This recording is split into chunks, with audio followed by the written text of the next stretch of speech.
Hey everybody, this is Denny. And this is James from TeaDB, and today we are reviewing another offering from Origin Teas, the 104K Ling. So that's a lot of words. I'll explain what they mean. Yep. Ling, highest region in Taiwan. It's really measured by its highway markers, so you'll sometimes see 95K, 102K, 105K, 104K in this instance. So depending on where you are on the highway, you're going to get a higher elevation. So the highest elevation farm in Taiwan is Lin's farm, which is located at Ling 105K. That's one farm at the top, and it's almost always going to be processing its oolong in a very, very green style, because that's what sells. Now there are two farms at 104K, both of them much smaller than Lin's. And so today we have a tea from one of those farms. And similarly, this tea was also produced in kind of that really, really ultra green, nuclear green, similar to our Fushoshan from last time's style. Yeah, I mean, this is amazing. So just so you guys know, on the packaging it says special collection. This is a hard tea to acquire. And being in the West. And it's expensive and it's a total treat. So I'm super excited.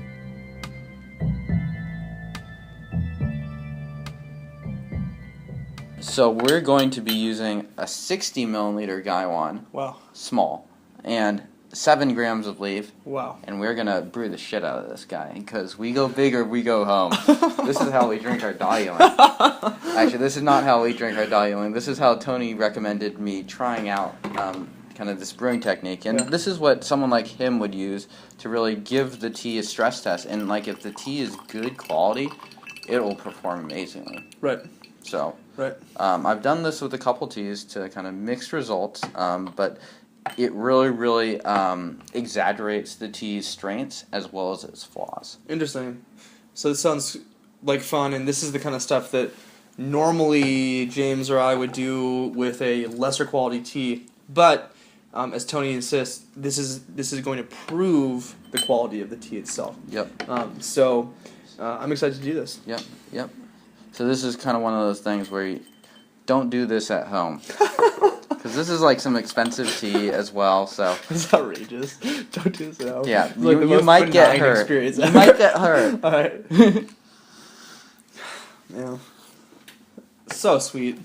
Yeah. So sweet. So of course we're not using any 170, 180 degree water here. We're using boiling water. Yep. And we will let this guy go for at least a minute. And so no rinse, right? Yep, no rinse. Don't need it, something like this. Yep, it's going to be a high quality tea. If you take a quick look, you'll see pretty high quality, very clear and liquid. Yep. It would be really, really stupid for a farm this high that gets like such a low yield per the amount of work it takes to make dirty tea. So they have all the incentive in the world to make this as clean as possible. And how accessible is this kind of a tea for someone who's just getting tea for the first time? In terms of, let's say, price. It's expensive. Yeah.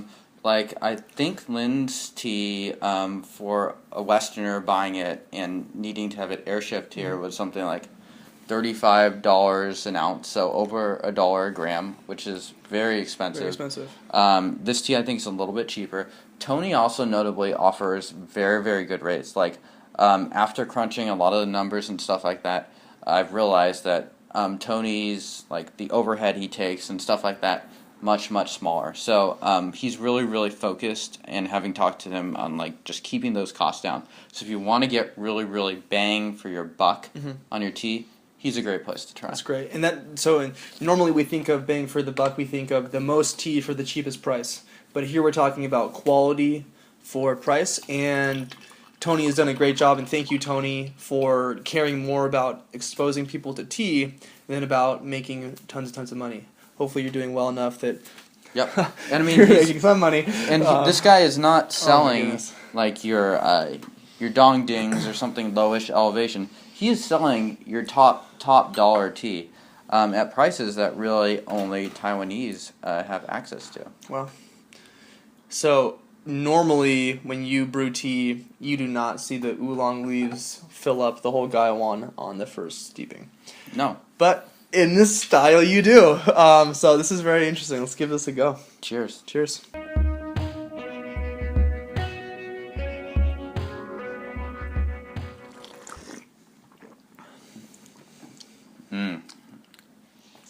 It's got a nice body, that's for sure. It's not at all bitter. Nope. Not at all bitter. It's sweet. I finished that fast. It's clear. There's not a lot of liquid. Crisp. Yeah, very crisp. It's very good, actually. A lot going on. Really, like, I don't know. It has a mineraliness to it. Like almost salty, like potassium. It kind of does. Yeah. That's a little bit unusual for these super high mountain oolongs. It's good though. I mean, that's not a complaint at all. Just noticing. Definitely. So this isn't like, oh my gosh, we get an extra, 104 versus 105. Suddenly the flavor profile is radically different. This is still just a really, really high quality, delicious, green, verdant, lightly oxidized high mountain oolong. Yeah. Yeah. So, but that being said, it is wonderful. Yeah, no, I gotta say, like, if we were to compare this versus the Fushoshan last episode, which is also quite a good tea, the amount of flavor that we're getting from this is just, like, much stronger, I would say. Like, Tony talked about it bringing out kind of the strength of the flavor and stuff like that. And this really, really does. Yeah, unique brewing style. I could see this if you did this multiple times, getting your energy just going out of the freaking roof. This is a lot of tea leaves. I'm feeling feeling awake. Yeah, and the body and the viscosity just off the first steeping is pretty crazy. Yeah. So this is like the brewing method that your mom uses when she forgets her thing with her crappy Assam tea, right? She's actually just giving it a nice, good stress test for her like $100 a gram Assam chai tea. I love you, Mom. Sometimes when your mom subscribes to the channel. She subscribes to the channel. Oh, under the bus. When I grew up with a different version of tea brewing. Now, I am so appreciative that I grew up drinking some loose leaf tea from a really great tea shop that actually closed down here in Seattle called the Teacup. The owner's name is eluding me, and I've seen this guy since I was like 11. So, Brett, that's right. And he's this spindly dude, and if you go in there and you know anything about tea, you'll love this guy. And he still goes to the Northwest Tea Festival, I believe. Yeah, he actually is an owner at Phoenix Tea. Okay, cool. Yeah, so that's what he's doing now. Yeah. Yeah, very different than brewing this for a long time because it's amazing tea. Let's give it a go again. Absolutely. Cheers.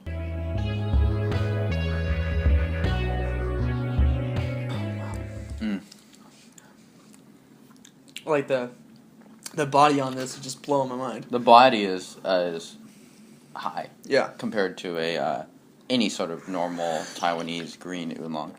And coincidentally, I think it's an easy association to make rich body, very viscous, very thick, very intense flavor. This isn't the most intense in terms of viscosity. It's not as thin as, brewing something for no time period and just basically it's like slightly colored water. But it has a good thickness to it, but the body compared to the viscosity, I think it was interesting in this tea. That's interesting. Yeah. That's interesting. Yeah, the body is big. The length of the tea is there for sure. I'm still tasting it. It's wonderful. It's sweet. A little bit, again, a little bit minerally, a little bit vegetal. Yeah, very complex, very strong, very potent for a high mountain oolong. Yeah. It's not. It moves a little bit away from that kind of like dainty, feminine, floral brew that often you'll get. But I also want to state that Tony over at Origin Tea also offers a lot of teas that are not of this ultra green type. And so far we've reviewed 2 pretty green oolongs, but I think we'll be reviewing next time or sometime soon a couple ones that are a little bit different and very, very good. Cool. So let's wrap it there. Yeah. This has been an amazing tea. Check out Origins Tea. Tony, thank you so much for sending us the stuff, and James for showing me this great tea. James, if you wanted to learn more about tea, what should you do? Yeah, so you should go check out TeaDB.org. We're releasing a lot of different just podcasts as well as articles on teas such as this one. In fact, we have a lot of material just on the price of high mountain tea. So finding this sort of tea, best bang for your buck, stuff on just like buying tea and stuff like that. A lot specifically focused on Taiwanese oolongs. Yep. So I totally recommend you check that out. Otherwise, definitely check out Tony's shop over at origintea.net.